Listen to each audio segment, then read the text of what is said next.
It's a delight to know that every single week you expect an episode on this channel. Thank you so much for trusting us and always riding on with us every single time we upload an episode. We are grateful and we want to say a big thank you to you, our viewer, for entrusting us and always following us. In case you've not subscribed, go straight to the subscription button, click on, then get to the comment section, give in your comment, like, and share with your friends. Yeah, my name is Beatrice Pimer. Today, I am here not alone. I have a special guest. You're going to enjoy the conversation today. We want to look into what we call the opposition party state in Uganda. How are the opposition parties relating with each other? Are they friendly with each other? We have a number of them. We have JEEMA, we have ANUP, we have FDC, we have ANT, we have, there are quite so many. So what is their relationship like? That is the state, and it's what we want to look at. In studio today, I have a guest called Kalungi Masmoos, an aspiring MP for Busiro East under the umbrella of JEEMA. These days, JEEMA is on fire. Guys, JEEMA is on fire. You're most welcome, sir. Thank you, Beatrice. Yes. How are you? I'm good. I like how you look. You're dripping, you're all smart. Sure. You're representing true MP. Sure. Yeah. All thanks be to God. How is Busiro? Busiro is good. And greetings from Busiro. Yeah. It's one of the very important counties in the kingdom of Uganda. Because the word Busiro comes from Amasiro.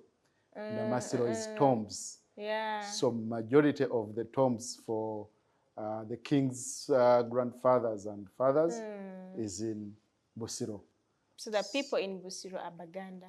Majority are Baganda. Majority. Because of, like I've told you, that history. But of late, there's a lot. We have welcomed so many people in Busiro, and there's quite a mixture of so many people in Which Busiro. other tribe is there? Wow, almost majority. We have western side, so many of them. We have a lot from even the eastern side. There are so many, Basoga, the Wagishu. They have come and we have put up a very friendly relationship with all of them. Just like the word Buganda comes from Obuganda. Obuganda. So, Uganda. Uganda. I hear you. Yeah. Okay. What's your staple food there? The staple food is matoke. So you're also farmers? Yeah. We are farmers, but of late, people are going so much into business. Yeah. There used to be, the rural part of it is almost, it is almost over. It's so much of urban of late, and majority of people are into business because land is also an issue. Okay. Getting some good land to cultivate on in such an urban area, it is not very simple of late, especially with the value of land. So there's so much into business than cultivation or farming. What is the population like? The population purposely for Busiro East, for example, in the last election, according to the statistics, was around 300,000. Wow. 300,000. That's a big number. It's a big number. And the constituency is also very big. It's one of the biggest. We have had a lot of advocacy for cutting it into 2 or 3 because it qualifies. But unfortunately, this time around, Parliament said it was not going to fragment. Okay. So we have accepted to go for it as it is, because we can also understand that the issue of fragmentation puts a lot of burden on the taxpayers to pay for these representatives and MPs. It's a lot of burden on the taxpayer. So Busiro has east, north, south, and west. Each having its own representative. Exactly. And you're standing for East. I'm standing for East. Are you an independent candidate? I am a candidate who is going to be sponsored by the Justice Forum Party known as JEEMA. Okay. Yes. Is there do you have an opposition, or you are the only one contesting? Oh, this is an opposition area. Wow. So there are so many eyes. Yes, exactly. But that has always been the case in this constituency, and it's healthy.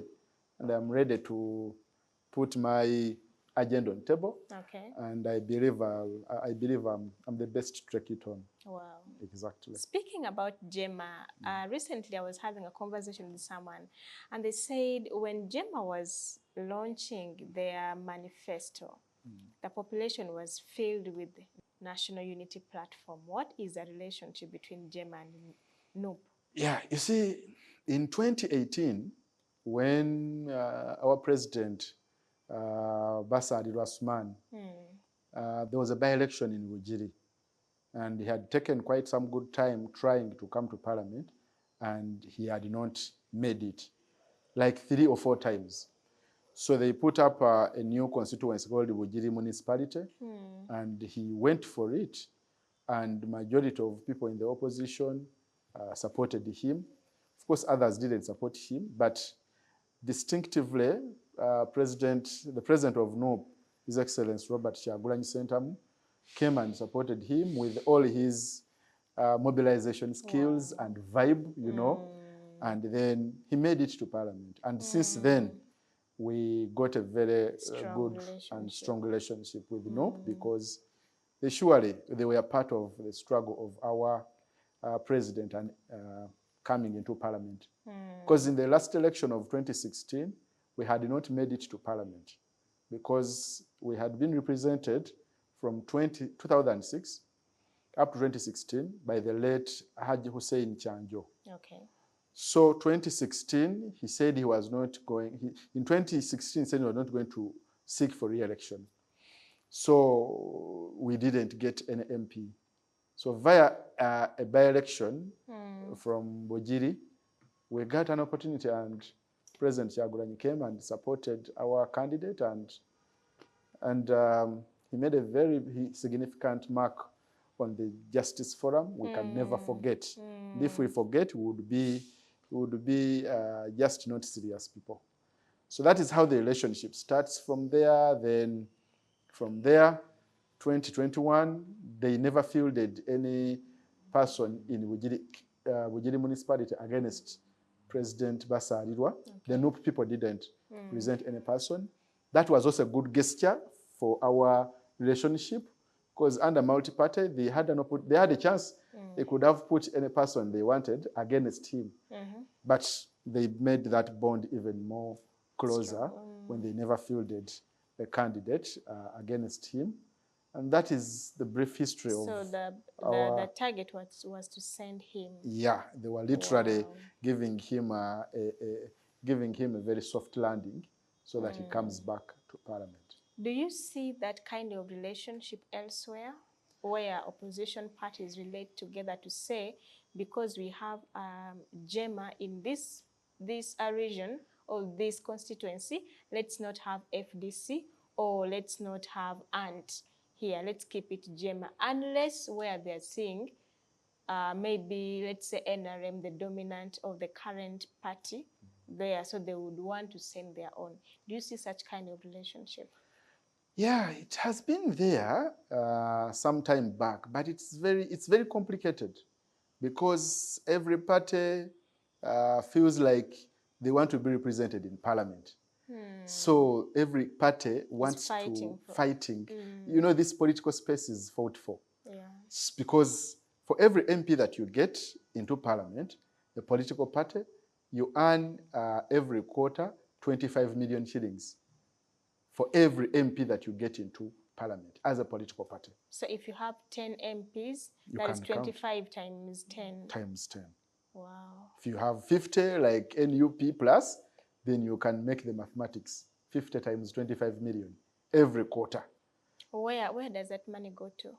The money goes to the party accounts. Okay. from government. It's official money from government. So I think that is one of the things that makes it a bit hard for this ideal situation that where there is a JEEMA person, FDC or NOP shouldn't put back. They also want to make sure that fight and get that slot such that they can get the other financial benefit, but also it's a battle for supremacy. So that's true. The strongest survive, and that's the situation. The weak ones can't survive out of that. But ideally, that should have been the spirit. Because I'll give you an example. In 2021, when Bobi Wine went to campaign in the different areas, in some areas, since it was a new party, they had not fielded the candidates.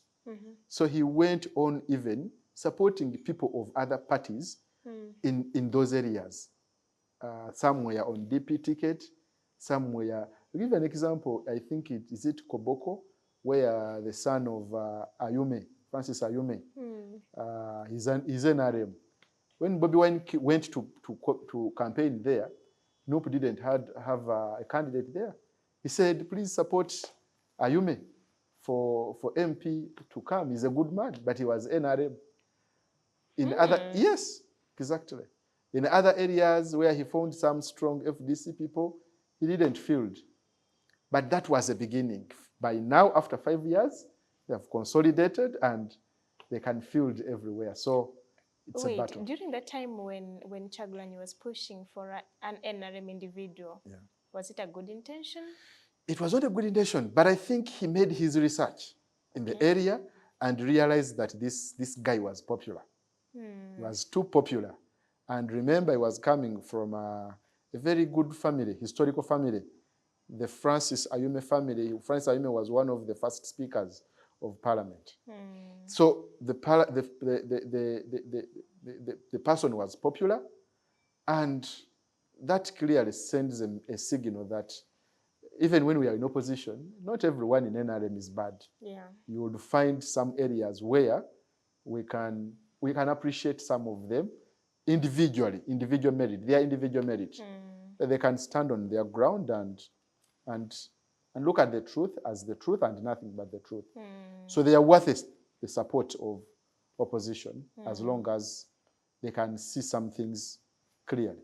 Recently, we had a guest who told us opposition is not a party. Opposition is an idea. So should we say where an idea is good for an opposition party to buy into? Let's say right now the ruling party, NRM, has an idea they are passing.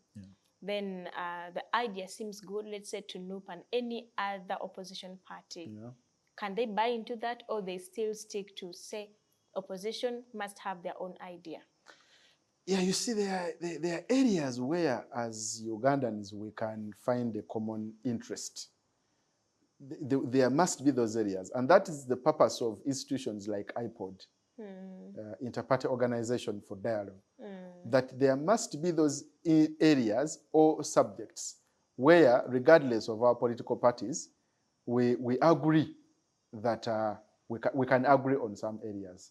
So just on those ones. But you see, the challenge is that each party has its own manifesto and its ideology.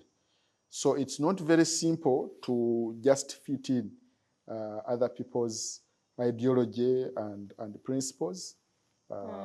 Every party has an ideology and values. So that is why there could be those issues where we can agree. Those ones, surely we should sit on a round table and talk about them as Ugandans. For example, when NRM talks about having a peaceful election and peaceful transition of power, I don't think there is an opposition person who intentionally wants chaos for purposes of transition.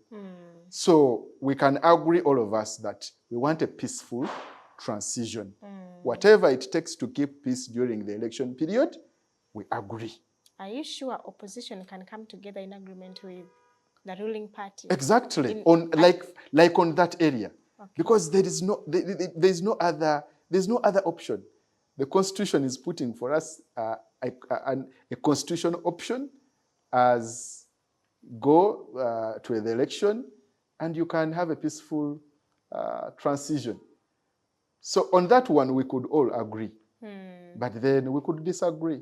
Has your party also joined IPOD? Yeah, our party has been in IPOD. It's among the founder parties of IPOD. I think that was around 2006. And the spirit was good, by the way. The spirit was good. But somehow, the intentions of the political players at some moment became negative. But the spirit was good. They made some survey, especially in Ghana, and realized that political parties, regardless of their colors, they could come together and sit on a round table and talk about some things. Of course, they made it on assumptions. The situation in Ghana, some circumstances are totally different with ours. Our history is different. So, but the spirit was good, and JEEMA was one of the signatories as IPOD was starting. And up to now, we are still there, and that has vindicated us to show that we are not there for money, because if it was for money, we are the ones who get the lowest amount there. But we still insist that we can look straight in the face of all the party leaders and tell them what we want to tell them. Why is it important for a party to to join IPOD? Well, there are many reasons, but like I've told you, it's a platform where all the principles of political parties get to meet one-on-one, face-to-face, and talk one-on-one. There are some of these things, for example, in opposition, that we have been talking to President Museveni from a distance, or on radio, or on TV. But how come? Because your principles are not my principles. So if we are 4 or 5 political parties in IPOD, we are all having different principles. So how do we bring our principles together to an agreement? That's the very nature of IPOD. And you see, its catchphrase says, putting Uganda first.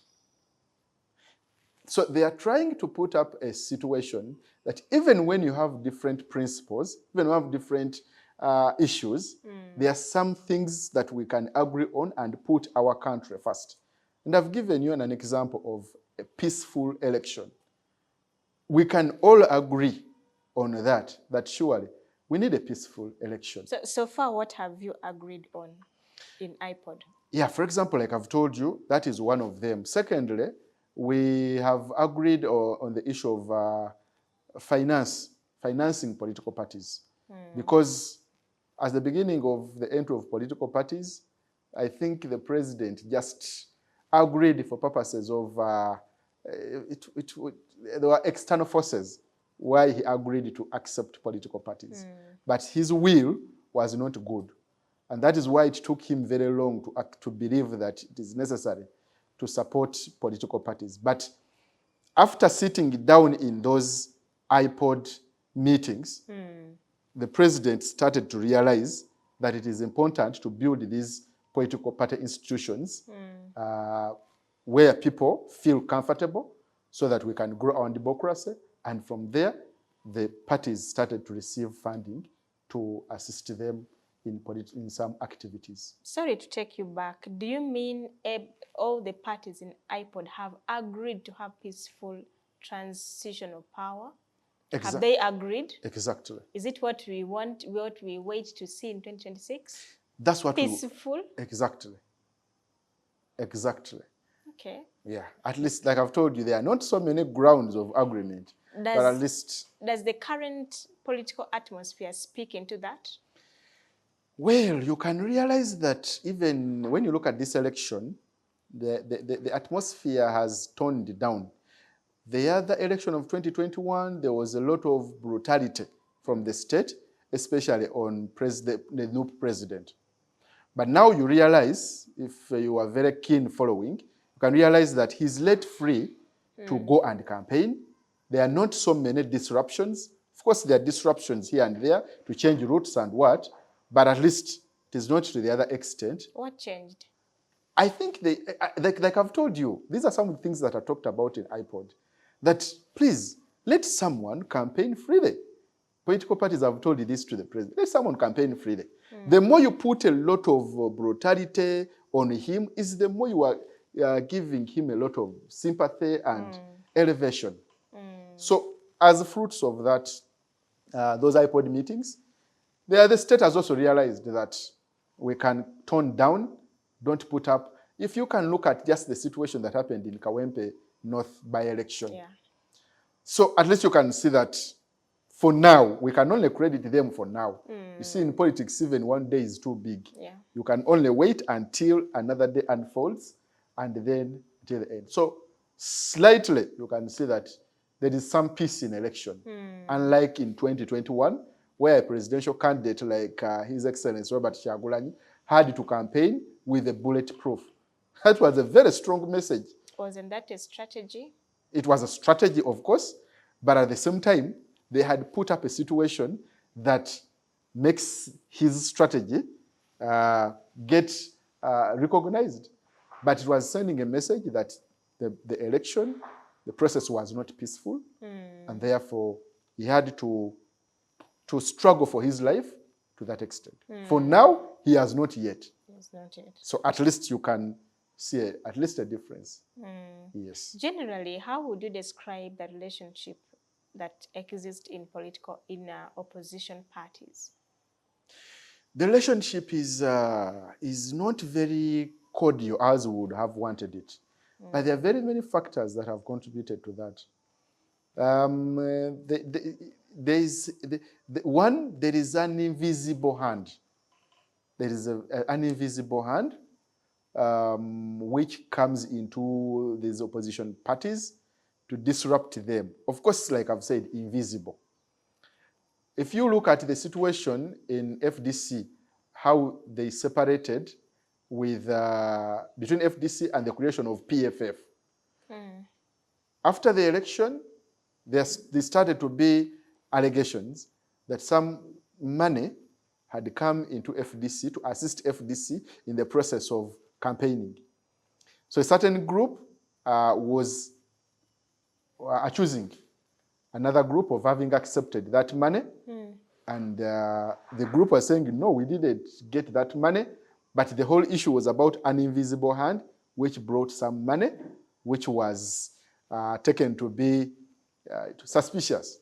Are you trying to mean that invisible hand is busy funding down some political parties, exactly. Especially the opposition? Exactly. Oh, wow. Exactly. The invisible hand is very sure that if you are in, for example, the state, you don't want to see these parties in harmony. You want to put up a situation where they will get apart. And to some extent, it is successful for him. But you see, it goes back to the other issue, that opposition is an idea. It's not about political parties. Yeah. Even when in the competition for election of presidency, there will be 100 political parties, since it is an idea, people will identify one, majority of opposition will identify one political leader. At the moment, it is President Kyagulanyi, and they will rally behind that one, regardless of whether there are 100 political parties on the ballot paper. So that shows you that this is an idea. And in every tenure, there is someone who is acting like a symbol to that idea. So they will follow that idea regardless of their political parties. For example, you can imagine I belong to JEEMA, but I'm telling you that for purposes of unity, in that spirit, I'm supporting Kyagulanyi Robert Sentamu. So it doesn't matter, but of course it affects our unity, because now PFF has started their own party, FDC is on its own, and started a party from FDC, DF is started from NOOP. So it's not good because it puts up a very bad perception. And you see, politics is about perception. Yeah. Once you show the common man that you are not united, he loses morale. And I have a feeling the invisible hand is successful. Because if you have a very peaceful political parties, then people are going to get confidence to believe So that invisible hand targets the head Targets, or anybody, it targets, anyone of influence. Exactly.